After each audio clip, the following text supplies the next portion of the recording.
আজ মায়ের শাড়ি নয়, দিদির শাড়ি পরে তোমাদের সাথে একটা স্টাইলিং এর ভিডিও শেয়ার করছি।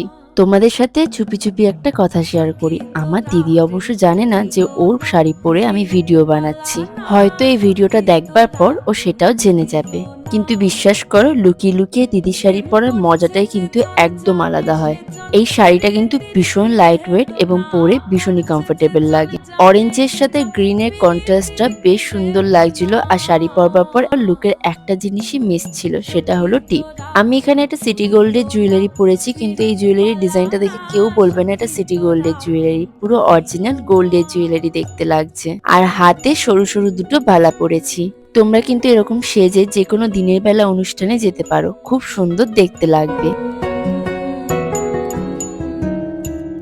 প্রেম করে ভাসলো সাগরে অনেকে পাইলো না। এবং লুকটা দেখে তোমাদের কেমন লাগলো সেটা অবশ্যই কমেন্টসে জানিও।